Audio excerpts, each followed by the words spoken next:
За да мога да ви дам още малко информация какво ще се случи в канала, съм подготвил 10 въпроса, които да бъдат надграждащи, опознавателни както за вас, така и за мен самия, тъй като хората, с които ще се срещам, голяма част от тях може би няма да познавам и ще се видя с тях за първи път. В тази връзка аз реших да бъда първият от участниците на канала Yoga Around the World и именно сега ще ви запозная с тези 10 въпроса, които съм подготвил за тях и ще отговоря и аз на тях.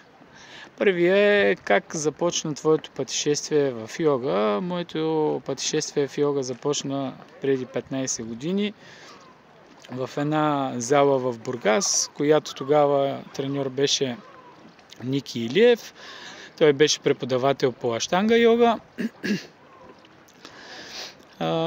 Предполагам, че и до ден днешен се занимава, изключително добро йоги, изключително готин човек и така започна моя път, след което заминах за София, там учих в Нов български университет и се запознах с Даниел Петров. Това е реално моя гуру, моя учител. Той ми показа по-голямата част от нещата, които съм научил до момента. При него изкарах курса за йога инструктори по това време в Нов български го бяхме направили. Вторият въпрос е кой стил йога практикуваш най-често и защо? При Даниел Петров започнах да се занимавам с класическа хатха йога и от тогава се занимавам с нея. От части според зависи от групата мога да имплементирам някои практики от щанга йога, понякога флоу, но в по-голямата си част най-често преподавам класическа хатха йога. Къде водя практиките и как могат хората да се запишат? Практиките ги водя в Fitholic център в Бургас, който е на улица Транспортна 15. Понеделник от 6:30, сряда от 7 без 10. Сутринта практиките са ми сряда, петък и събота от 8 часа, като тази, която е в събота, започва в 9 сутринта. Другото място, което аз лично съм създал и съм основател, е Троши Рама центъра.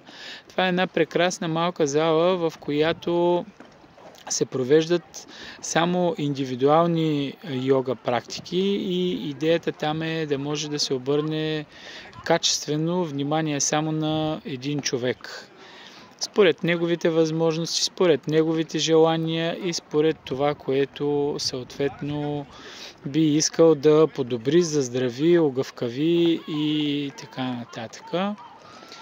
Троши Рама центъра също е място, където освен йога практики се провеждат и неврофидбек тренинги. Това е един много готин иновативен метод, който изследва и електрическата активност на мозъка и има способи, чрез които, софтуер, чрез който можем ние да се учим да контролираме нашето самоосъзнаване един вид и да повлияваме мозъка така, че той да може да се успокоява по-бързо, да бъде по-фокусиран или съответно да се отпуска по-бързо.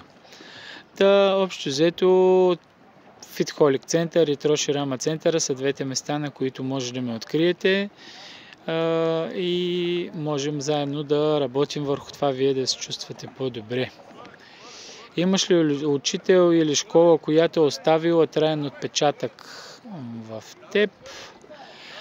Айенгар много ми харесва като учител, като концепция, тъй като той е хем малко суров, така да го наречеме. В същото време е имал и много интересна история. Като малък е бил много болнав. Оттам е започнал да се занимава с йога и самата му история и начина му на преподаване е много лично за мен е добър.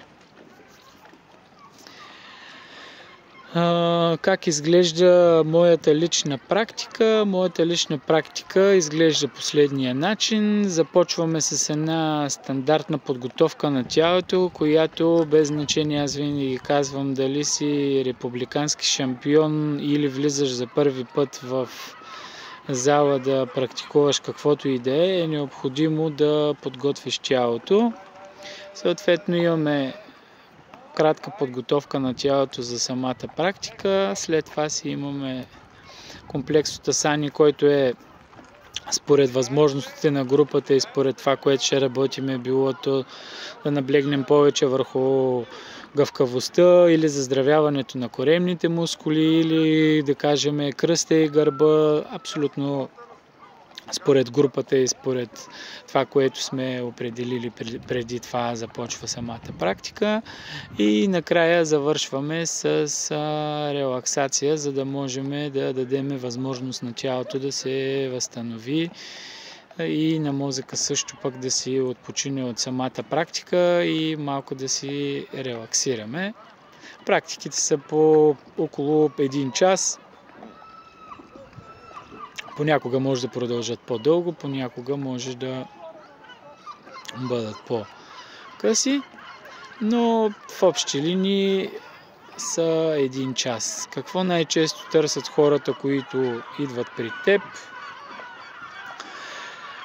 Най-често хората, които идват при мене, искат малко да се разтоварят от стреса на ежедневието, от това да заздравят тяхното тяло, малко да станат по-гъвкави. Част от тях идват, тъй като смятат, че биха могли да свалят някой друг килограм с йога.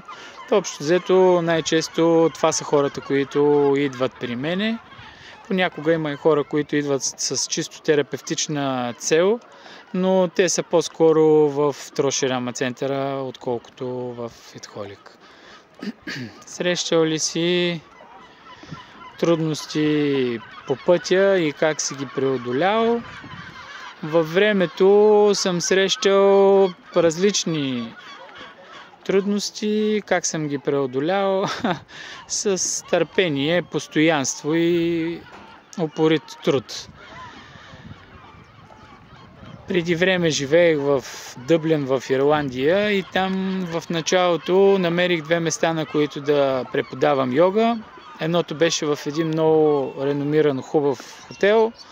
Другото място го намерих случайно, докато търсех зала къде да преподавам, и може би около месец и половина бях в ситуация, в която почти никой не беше чувал за мен, никой не знаеше, нямаше как да започна въобще да преподавам.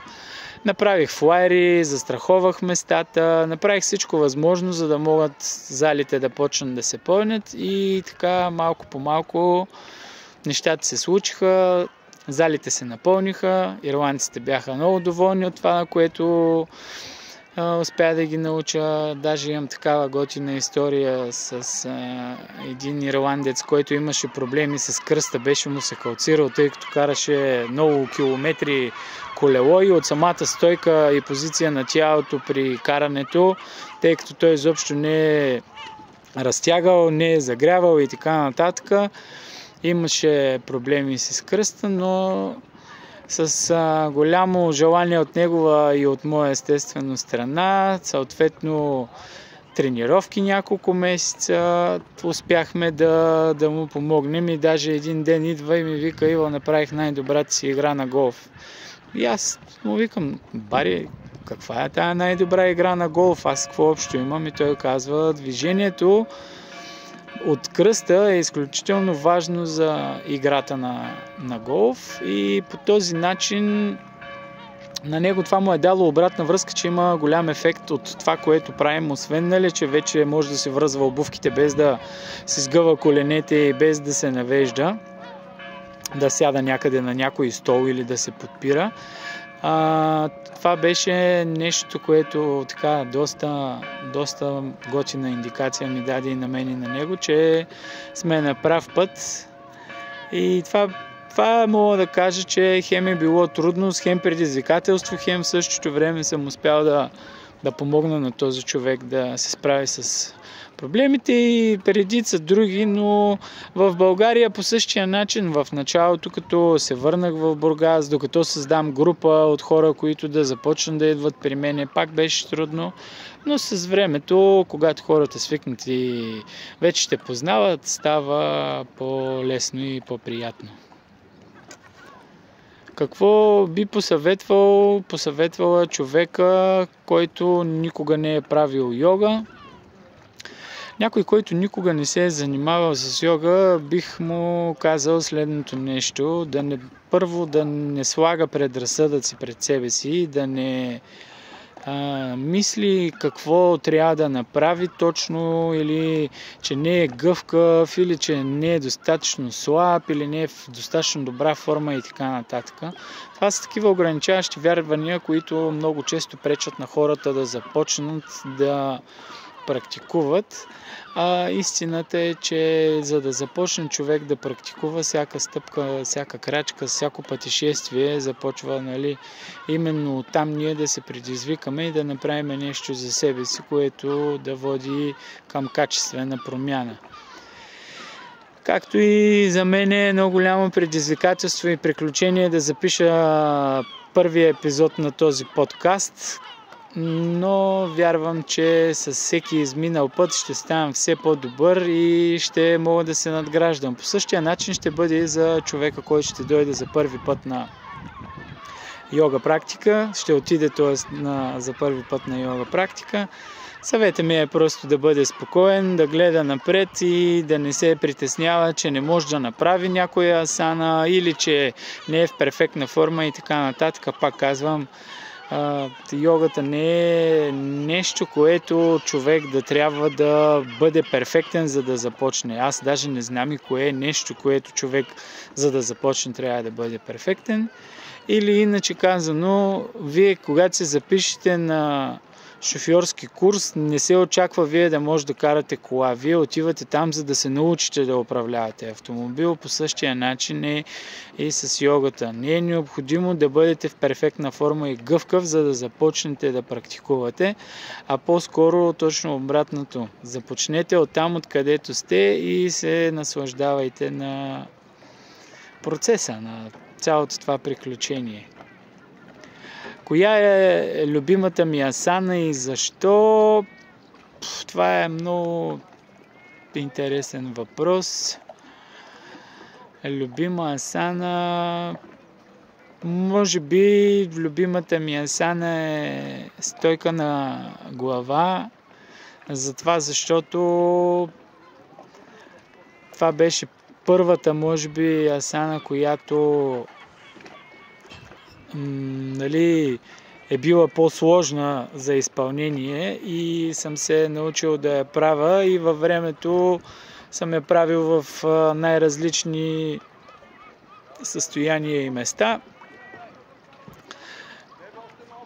Друга любима асана е право, може би, защото пък тя сама по себе си е изключително полезна за целия гръбначен мозък, за кръста, за гърба и много обичам да седя в нея. Доставя ми удоволствие. Последния въпрос, но не и последния по важност, как йога е променила живота ми извън постелката. Това е много,